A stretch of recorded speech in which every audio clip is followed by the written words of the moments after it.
Chauvet. Et donc intervient notamment à l'espace compétences. Alors je vous parle de l'espace compétences urbaine parce que c'est notre région, mais je vous parlerai de d'autres interventions dans d'autres régions, Monsieur Chauvet qui est un grand voyageur. L'espace compétences, pourquoi? Parce qu'il fait des informations, des formations, des interventions professionnalisantes auprès de professionnels du bilan, de la VAE, de l'orientation. Au niveau de ces formations professionnalisantes qui visent l'optimisation des pratiques professionnelles, l'optimisation de tous les professionnels de l'accompagnement, de l'orientation, de la formation, comme par exemple nouvelles stratégies en bilan de compétences, les écrits professionnels. Il organise aussi des échanges autour des pratiques des professionnels du bilan, les techniques d'entretien, l'entretien d'explicitation. Alors, comme je vous disais, j'évoque l'espace compétences parce que certains d'entre vous connaissent, mais M. Chauvet intervient aussi en Aquitaine, en Languedoc-Roussillon, en Midi-Pyrénées, en Franche-Comté, en Centre. Je crois que toute la France est passée par là, sur différentes institutions comme l'AFPA, les CIBC, le CNFNFPT, la Bibliothèque nationale aussi. Toutes ces structures donc relevant de l'orientation et de l'accompagnement. Il mène aussi de nombreuses études, des audits. Il est expert aussi dans les champs des ressources humaines, toujours l'orientation, l'accompagnement. Et il intervient sur les démarches qualité. On peut le rencontrer aussi à l'ouverture des appels d'offres en bilan de compétences auprès des OPCA, le FONGECIF, l'UNIFAF. Et puis, il intervient aussi sur tout ce qui est démarche autour de l'élaboration des cahiers des charges, des référentiels métiers, et notamment sur l'approche des compétences. Alors, j'avais une petite question à lui poser justement sur Alteo Stratège. Si vous pouviez nous éclairer un petit peu, qu'est-ce que Alteo Stratège? C'est justement pour vous permettre de me poser la question. Plus sérieusement, ça fera le lien avec ce que j'évoquerai dans la journée. Alors il faut que je chauffe ma voix, donc je parlerai plus fort après. En fait, c'est un dispositif, vous verrez, je vais développer une conception de l'ingénierie de l'accompagnement. C'est-à-dire qu'en fait, pour beaucoup, l'accompagnement, c'est une relation face à face. En fait, aujourd'hui, on travaille sur la construction d'un dispositif qui permettrait aux gens de mobiliser, de pouvoir agir, justement. Donc, Alteo Stratège est un dispositif avec des objectifs, des principes, une posture, une méthode, dont l'objectif est de permettre à la personne de reprendre du pouvoir sur sa propre situation. Voilà, pour faire très simple. Et donc, du coup, dans une société où l'individu a sans doute le sentiment qu'il n'y a plus beaucoup de pouvoir sur grand-chose, vous verrez que c'est aussi ce que je vais développer toute la journée, c'est comment amener les personnes à non seulement penser qu'elles peuvent agir, mais agir. Ok, très bien. Alors, vous travaillez aussi sur des projets européens. Alors, ces projets européens, si vous pouviez nous en dire peut-être un mot d'actualité qui sont en cours. On vient de... Donc, je travaille dans un dispositif, un projet européen Leonardo de transfert d'innovation auprès de 5 pays. En sachant qu'un transfert d'innovation pour l'Europe, c'est transférer un processus un peu innovant.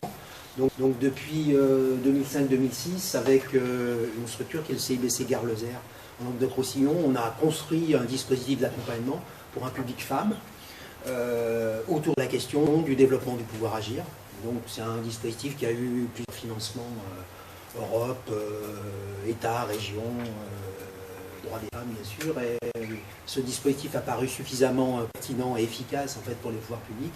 Et on a déposé un projet de transfert d'innovation et on a transféré cette innovation, puisque là c'est en cours, c'est quasiment terminé, auprès de collègues suédois, italiens, portugais. Qu'est-ce que j'oublie? Italien, portugais, suédois et irlandais.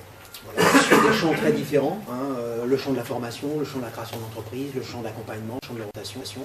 Et en fait l'idée que je développerai aussi aujourd'hui, c'est comment, dans un dispositif d'accompagnement, dans des champs extrêmement divers, on peut à la fois mettre en œuvre des principes d'intervention et des postures qui permettent aux personnes, tout à fait ce que vous avez dit, c'est-à-dire de se saisir, de faire quelque chose et d'avancer. Là, on est à la fin du dispositif avec des résultats vraiment très intéressants et tout à fait étonnants. En fait. Vraiment tout à fait étonnants. Je l'évoquerai un peu si ça intéresse. Il semble que ce travail-là fasse écho dans la réflexion actuelle sur la décentralisation acte 3, enfin voilà, des choses politiques aujourd'hui qui sont dans les tuyaux et dans lesquelles les questions d'inclusion sociale et de prévention des risques d'inclusion fassent partie des problématiques européennes aujourd'hui. Le travail qu'on a mené semble faire écho aujourd'hui à un certain nombre de priorités européennes, notamment sur les luttes contre la désinclusion sociale. Alors, si on vous connaît bien en tant que consultant chez André Chevet Conseil, on connaît peut-être un peu moins dans vos débuts en tant que conseiller d'orientation psychologue, puisque vous avez travaillé quand même quelques années dans l'éducation nationale. Vous avez mis en place au niveau des missions locales et des centres de bilan de compétences aussi des dispositifs, des démarches. Et aujourd'hui, vous arrivez donc identifié comme un spécialiste de l'accompagnement, des ressources humaines, de la formation, de l'orientation et du conseil, et expert dans le champ, dans ce même champ des ressources humaines et de la démarche qualité. Alors, est-ce que vous aviez imaginé ce scénario à vos débuts? Absolument pas. Et qu'est-ce qui a été mobilisateur dans ce parcours? En fait, c'est aussi une conception de l'évolution professionnelle, c'est-à-dire que si on pense qu'on fait les choses parce qu'on les planifie, on ne fait pas grand-chose en fait. J'ai fait ça totalement par hasard et par des rencontres et des aléas. Hein. J'étais fonctionnaire, j'aurais pu finir mon travail, j'étais 18 ans fonctionnaire.